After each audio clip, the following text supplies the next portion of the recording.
Hello and welcome to Bible Story Time with Miss Rebecca. We're going to go back into the Bible storybook and we're going to hear another story from God. So last time we were together, we heard about Isaac and how Isaac married a girl named Rebecca.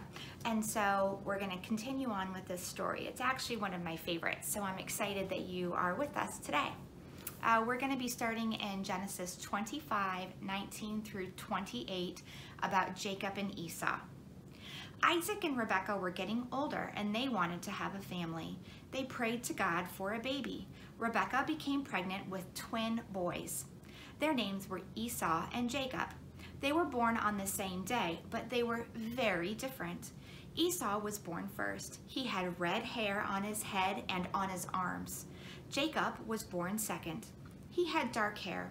Jacob and Esau liked different things. Esau liked to be outdoors. He liked to hunt, fish, and watch the animals play. Esau enjoyed spending time with Isaac, his dad. Jacob liked being inside the tent where his family was. He liked to cook and made a delicious lentil stew. Jacob enjoyed spending time with Rebecca. Maybe this is similar to some of you in your family, that you have siblings and you guys might be from the same parents, but you like completely different things and you even look different because God makes us all different. So we're going to go on to the birthright, which is Genesis 25:29 through 34. One day, Esau returned home from hunting. Jacob was making lentil stew and Esau was very hungry. "Can I have some lentil stew and some bread, please?" Jacob, Esau asked. "Sure, if you trade with me your birthright for some stew," Jacob said. Esau thought about this. His birthright made him the leader of their family when they became grown-ups. That was several years away. He was hungry now. Did he really need to be the leader and get all of the family's valuables? "You have a trade," said Esau. "One bowl of stew coming right up," said Jacob. Jacob was excited. He really wanted to be in charge of their family. This story I find to be interesting. So back in Bible times, the oldest male child, the boy, would receive all of the family's inheritance and property, and then the other sons would probably just have to work for the older one. And then if you were a daughter, you would be married and you would be working for another gentleman's. You would be working in another gentleman, your husband's farm. And so what I find interesting about this is that there's this moment where Esau was hungry immediately right now, and he was willing to give up of something amazing planned for him in the future because of something he wanted right now. He lacked patience. Do you ever lack patience? Do you ever have a hard time thinking, well, maybe I shouldn't do this now because of something down the road? But Jacob was very smart, wasn't he? He was thinking, well, I'm the second kid. I'm not going to get anything, and I know that Esau is impatient, so I will use that to help me. So Jacob is a little bit trickery, isn't he? I'm not so sure if I agree with even the fact that he wants to trick his brother, but Esau allowed him to. So we're going to go on to another story, the blessing, Genesis 27:1 through 46. Jacob and Esau got older, as did their parents, Isaac and Rebekah. Isaac thought, "I am an old man. It is time to give my blessing to Esau." "Esau, come here," Isaac called. Esau came to his father. "Please hunt and make my favorite food. Then I will give you my blessing," Isaac instructed. That's the dad. Esau, the one with the red hair and that liked to hunt, left in search of food. Rebekah, the mom, had heard Isaac. She wanted Jacob to have the blessing because God told her that her youngest son would lead the family. So Rebekah thinks she's going to be tricky and she's going to make things happen the way she thinks they should. So Rebekah calls for Jacob. "I want you to have the blessing, Jacob," Rebekah said.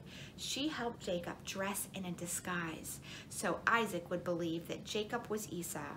Rebekah made Isaac's favorite stew and gave it to Jacob to give to Isaac. Jacob went to Isaac's tent. "Who are you?" Isaac asked. It's me, Esau," said Jacob. "Here is your food. Isaac ate his food and then prayed a blessing over Jacob. So here Esau went to go and do as his father asked to receive the blessing. And instead, Jacob tricked him. Do you see him in this picture?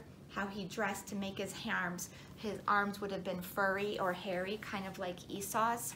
I'm not so sure about my thoughts about the tricking. Esau returned to Isaac only to discover that Isaac had given the blessing to Jacob.